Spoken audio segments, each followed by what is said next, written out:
50 videos, 30 days.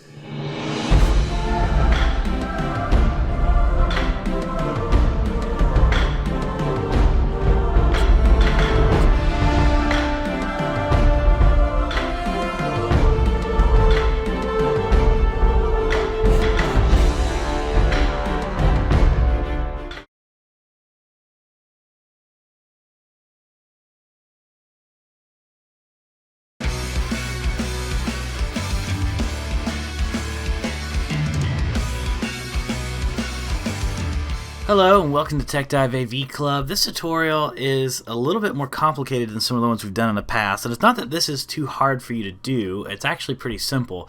It's just got a lot of little steps because the falling to earth part of it is really the hard part. So, and also getting the drone footage. So drone footage is something that you can find a dime a dozen on stock footage sites. Also, a lot of you I know are drone hobbyists, so you might be able to get this drone footage yourself. And I was actually gifted some drone footage by a friend of mine, Nick. He gave me some drone footage, and he is a drone hobbyist, and he has some great looking stuff. And so that's where I got mine.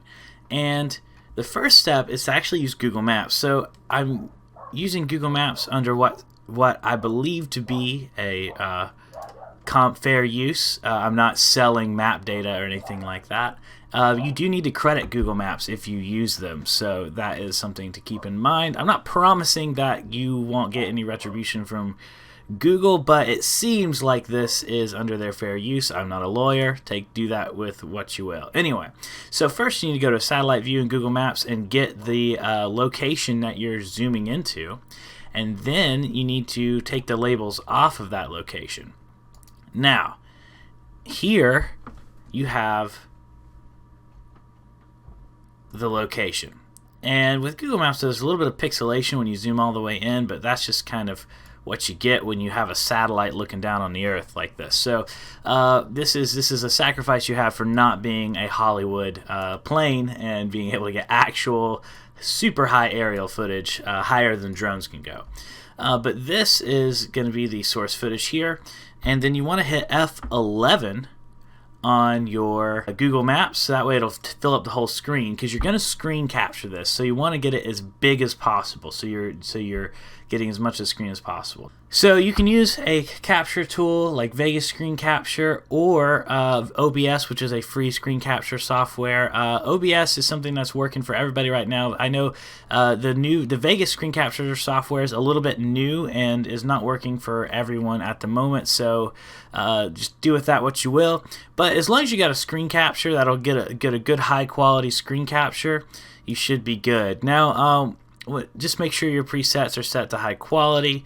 There's a great video by Scrapyard Films about how to get the highest quality for your screen captures. I'll link that below.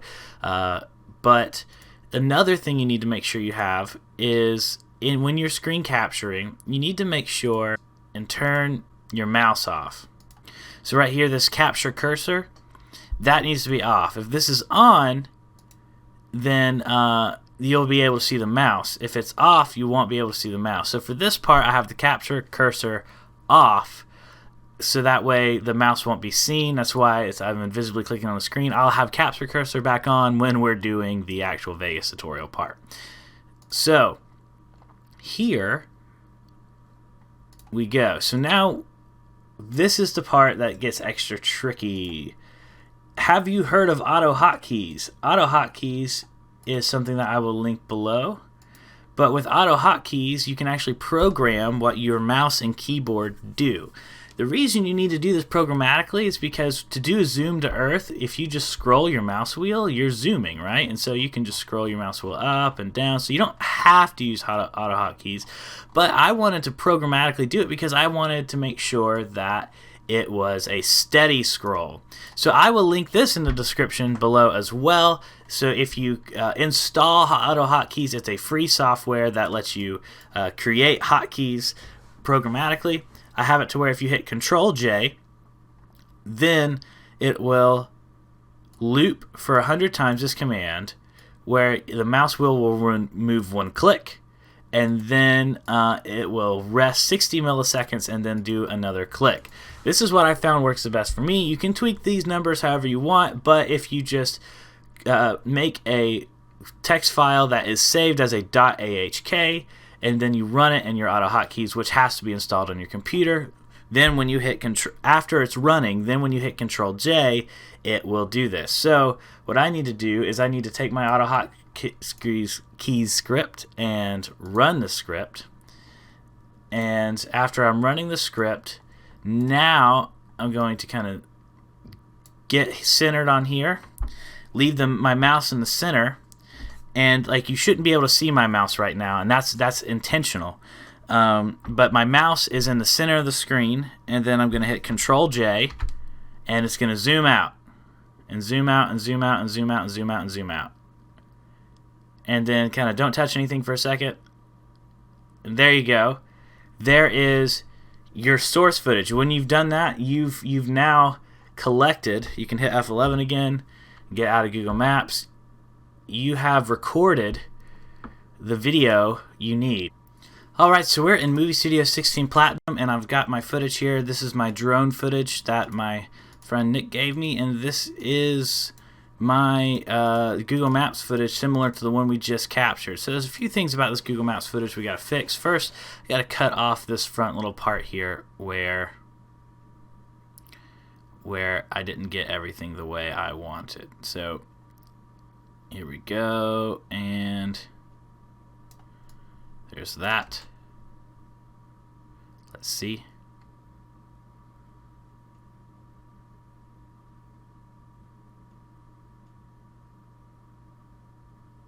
There we go. And let's cut this side down until we see the sun move a little bit. There, the last little bit of the sun moving. So the next problem is the Google Maps UI. So you can remove this if you actually want to sit there and figure out how to get rid of the code from the actual website. The easier way is it will sacrifice quality just a little bit, but the easier way to do is just to crop in just a little bit with the event pan crop. Make sure this isn't selected so that way, or that your keyframe is right there at the beginning.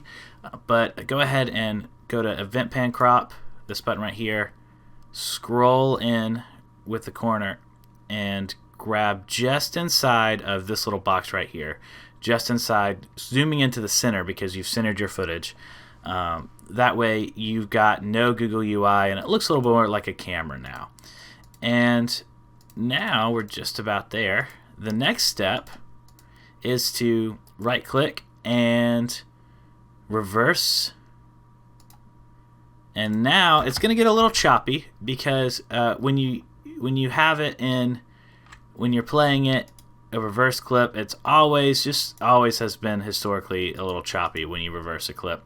That's not going to happen in the final. So if you need to see how it looks before we're done, go ahead and right click, select, go ahead and grab some loop region up here of the area you want to see, right click, and then selectively pre-render the video, and then select any kind of normal MP4 there, and you'll be able to see what it looks like as a finished product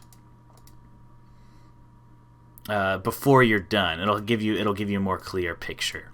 So we're almost there. We've got this zoom out. It's static footage for too long, so we need to cut down the static footage. Where does it move? Where does it move? Slowly. It moves. Okay. So I do want a few frames of it not moving.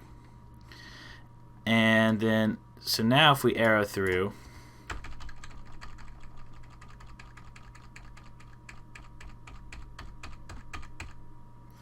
there we go. So maybe one less frame of it not moving. And here is why. We're going to go back to event pan crop. We're going to go to the end here, and we're going to zoom in even closer and get something closer to the size of where this drone is actually up. Not exactly, but something just closer to that size. And then we're going to grab this first keyframe here, right click it, and hit copy, and then go several frames back and hit paste.